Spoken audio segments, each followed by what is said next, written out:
जय जवान, जय किसान, जय संविधान। मेरा नाम है विपिन चौधरी। केंद्र सरकार के 3 कृषि कानून के विरोध में किसानों का आंदोलन लगातार जारी है। वहीं किसानों में बीजेपी सरकार के खिलाफ गुस्सा भी बढ़ रहा है।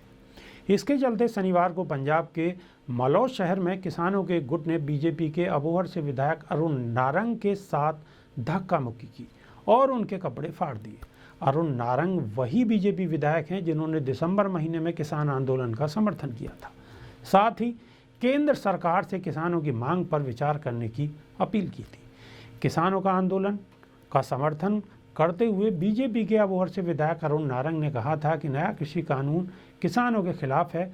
मोदी सरकार को जल्द से जल्द इस समस्या का हल निकालना चाहिए। उन्होंने कहा था कि 3 कृषि कानून को लेकर हमारे किसान भाई परेशान हैं। ऐसे में सरकार उनकी मांगों पर जल्द विचार करे। वहीं अब सरकार और किसानों के बीच बात बनती नहीं दिख रही है।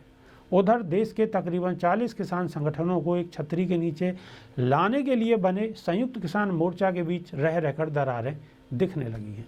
26 जनवरी को लाल किले पर हुए ट्रैक्टर परेड और हिंसा के बाद आंदोलन लगभग खत्म होने के कगार पर था, लेकिन 29 जनवरी को राकेश टिकैत के आंसू रंग लाए और आंदोलन फिर खड़ा हो गया।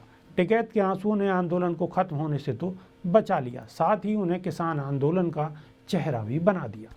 वहीं राजस्थान के दौसा में किसान पंचायत में भाग लेने पहुंचे किसान नेता राकेश टिकैत ने सरकार को अब सीधे तौर पर चेतावनी दी है। उन्होंने कहा है कि अगर किसानों की मांगें नहीं मानी तो 16 राज्यों की बिजली काट दी जाएगी।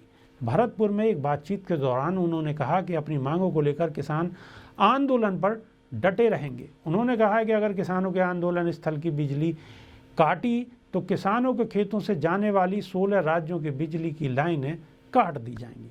उन्होंने कहा कि इस समय देश में सरकार नहीं बची है, केंद्र में कोई सरकार नहीं है, देश को व्यापारी लोग चला रहे हैं और इन व्यापारियों ने सभी सरकारी संस्थानों को बेच दिया है।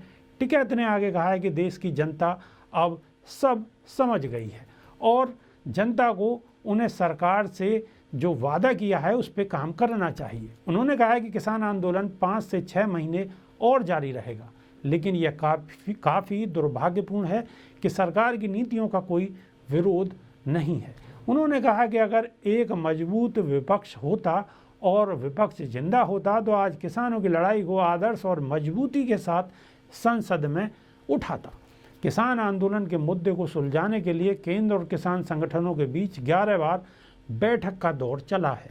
इन बैठकों में लगभग 45 घंटे की बातचीत हुई है। तमाम मुद्दों पर सहमति न बन पाने के कारण किसान और केंद्र के बीच चले आ रहे गतिरोध को खत्म करने के सभी प्रयास असफल रहे हैं। अब केंद्रीय कृषि मंत्री नरेंद्र सिंह तोमर ने एक बार फिर किसानों से बातचीत के संकेत दिए हैं। मीडिया रिपोर्ट्स के मुताबिक मध्य प्रदेश के ग्वालियर में केंद्रीय कृषि मंत्री नरेंद्र सिंह तोमर ने कहा है कि किसानों और सरकार के बीच चले आ रहे गतिरोध को ख़त्म करने का प्रयास किया जाएगा। किसान संगठनों ने इस मुद्दे को सुलझाने का फैसला करने की अपील करते हुए उन्होंने कहा है कि सरकार इस मसले को सुलझाने के लिए रास्ता निकालेगी। केंद्र बातचीत के लिए तैयार है और इस मुद्दे को सुलझाना चाहती है। अब बात करते हैं कोरोना वायरस की। कोरोना वायरस की दूसरी लहर जोर पकड़ रही है। हर दिन आ रहे आंकड़े डराने वाले हैं। आज की बात करें तो बीते 24 घंटों में कोरोना के 62,714 केस सामने आए हैं। इस दौरान कुल 312 लोगों की मौत हुई है और मौत का ये आंकड़ा इस साल में सबसे अधिक है। इसके साथ ही देश में कोविड-19 के मामलों की संख्या 1,19,71,624 हो गई है। केंद्रीय स्वास्थ्य मंत्रालय के अनुसार पिछले 24 घंटों में भारत में 28,739 लोग ठीक होकर घर जा चुके हैं।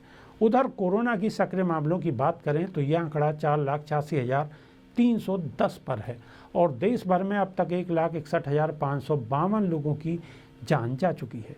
तेजी से बढ़ रहे कोरोना के खतरे से निपटने के लिए शनिवार को केंद्रीय स्वास्थ्य सचिव ने 12 राज्यों के साथ उच्च स्तरीय बैठक की, जिसमें बताया गया है कि उक्त राज्यों के 46 जिलों में कोरोना का सबसे ज़्यादा असर देखने को मिल रहा है।